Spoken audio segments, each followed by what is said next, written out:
Hola chicos, hoy vamos a hablar de la ecuación de los gases ideales. Nosotros en los videos anteriores estuvimos viendo un poquito qué era la presión, qué era el volumen, qué era la temperatura.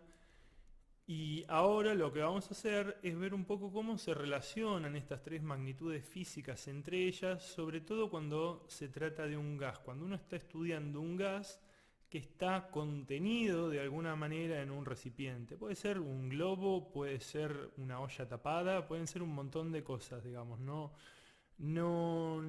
es que es algo muy exclusivo de un laboratorio, o sea, el aire dentro de un neumático cumple estas condiciones, o sea, es algo del día a día, no es algo demasiado lejano.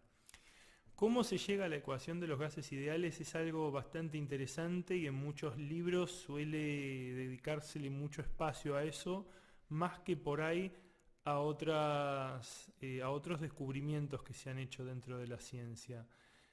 Nosotros por una cuestión de tiempo no le vamos a dar tanta bolilla a esa parte. Lo que sí vamos a hacer es hablar un poquito, bueno, de la ley de Boyle y la ley de Charles. Nosotros en los ejercicios anteriores de alguna manera un poco lo estuvimos repensando. Bueno, en fin, lo que yo quería mostrar hoy es cómo se relacionan estas tres magnitudes. Fíjense en acá que lo que me está diciendo esta fórmula es que la presión multiplicada por el volumen y dividido por la temperatura es igual a K. K es una constante. Cuando alguien dice que algo es una constante, les está diciendo que es un número que no varía, es un número fijo. Eventualmente podría ser 2, podría ser 3. Es un número que no va a variar. ¿Ok? Siempre que les digan que un número es una letra o algo es una constante, les están diciendo que es un número, que es algo que no va a variar, es algo que está fijo. A diferencia, por ejemplo, de la presión o del volumen, que sí pueden variar libremente. En una primera instancia podrían variar libremente. Bien, y a mí, digamos, ¿qué utilidad me da saber que la presión por el volumen dividido la temperatura es igual a una constante?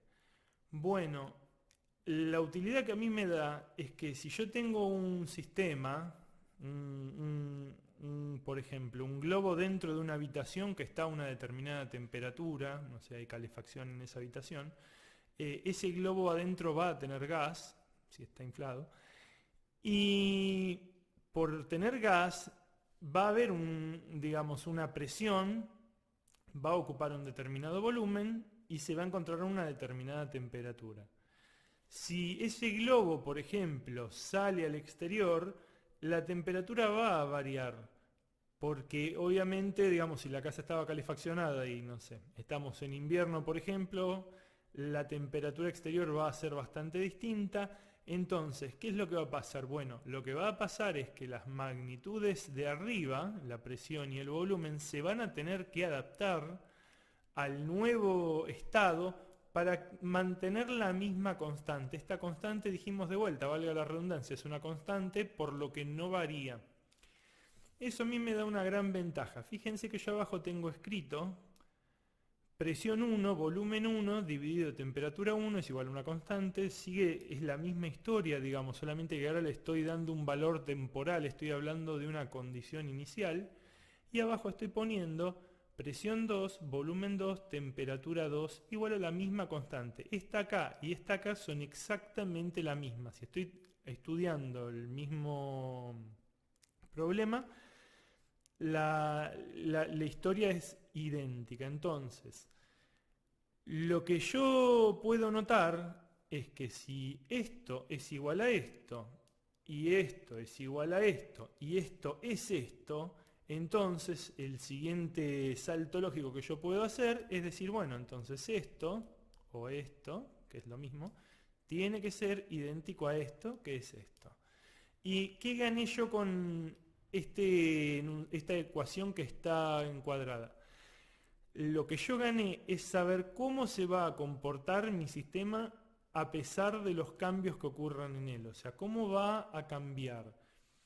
Fíjense que nosotros habíamos visto antes, por ejemplo, no lo habíamos llamado ley de Boyle, pero habíamos visto que si en un recipiente la temperatura, el volumen disminuye, la presión va a aumentar. Es lógico, digamos, si ustedes jugaron alguna vez de chicos con esas jeringas, bueno, la jeringa que se compra en la farmacia, taparon la salida, digamos, y hicieron presión con el émbolo, notaron que cada vez oponía una resistencia mayor. Esto es justamente porque ustedes disminuyen el volumen y al disminuir el volumen la presión está aumentando.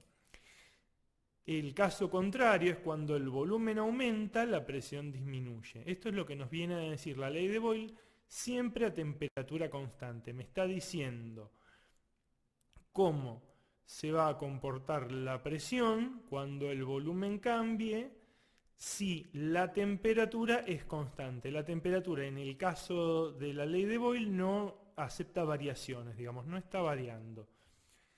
En el caso de la ley de Charles, lo que me dice es que si la temperatura disminuye, el volumen va a disminuir, y que si la temperatura aumenta, el volumen va a aumentar.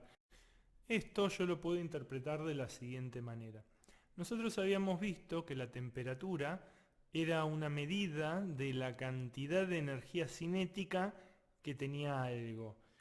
Si yo lo pienso referido a un gas contenido en un recipiente, si yo bajo la temperatura, las moléculas del gas van a tener menos energía cinética, van a tender a chocar menos contra las paredes, entonces van a ocupar un volumen menor, se van a sentir a gusto, entre comillas, con un volumen menor.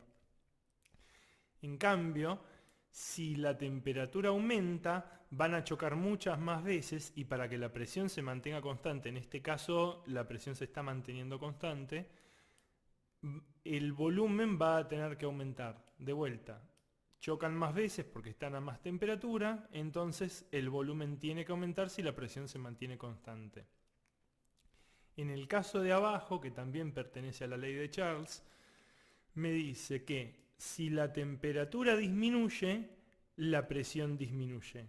El razonamiento es exactamente el de arriba. Si la temperatura disminuye, yo tengo menos choques, entonces la presión es lógico que disminuya.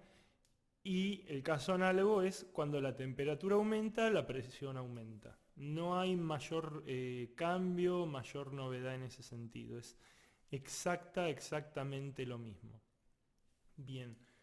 Ahora en el siguiente video vamos a resolver un problema para darle un poco de sentido a todo esto.